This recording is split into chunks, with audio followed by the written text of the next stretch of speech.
চলতি উপলক্ষে আয়োজিত অনুষ্ঠানে উপস্থিত আছেন সম্মানিত প্রধান অতিথি, সম্মানিত ভিসি স্যার, অনারি বান্দরবানের আলীগঞ্জ উপজেলার বরং একটি নেই ভিত্তিক বৈষম্যহীন এবং জুলাই গণঅভ্যুত্থান নিয়ে খুব বেশি দীর্ঘ আলোচনা করব না। কাঠামো বিলুপ্ত করা।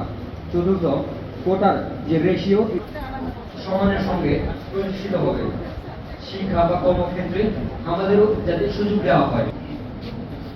এখনো ফেসিবাদী রাষ্ট্রের কাঠামো রয়ে গেছে, এখনো সমতা, দল, বর্ণ, যে রাজনৈতিক সংগঠন, ওগুলোর নির্বিশেষে যাতে উসাই মার্মাকে এই উপস্থিতি আজকের অনুষ্ঠানে ইতিমধ্যে আমাদের মাঝে উপস্থিত হয়েছে। সময়ে বৈষম্যবিরোধী ছাত্র আন্দোলনের যে সমন্বয়ক ছিলেন, যিনি তৎকালীন সময়ে 6 অনুষ্ঠানে উপস্থিত হয়েছেন জাহাঙ্গীরনগর বিশ্ববিদ্যালয়ের বিজ্ঞান অনুষদের ডিন জনাব অধ্যাপক মাহফুজ আক্তার জনাব মোহাম্মদ আব্দুর রাজ্জাক স্যার।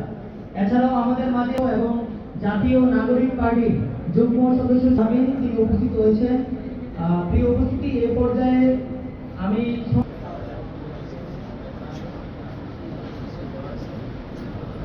মোহাম্মদ সালিমিন 24তম হয়েছেন,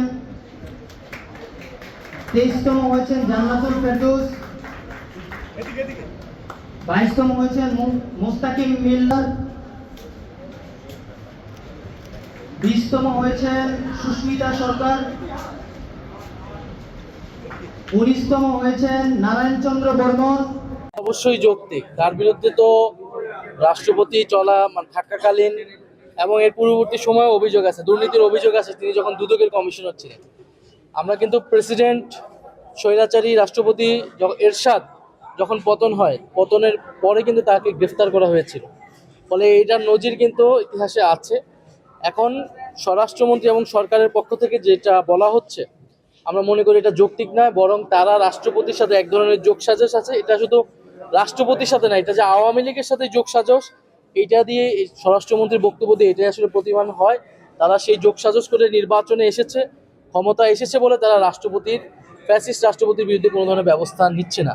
তারা নিবে কি নিবেন, এটা সরকারকে নিতে হবে। নিবে কি নিবেন, এটার উপরেই স্পষ্ট হবে ফ্যাসিবাদ সম্পর্কে তাদের অবস্থান কি।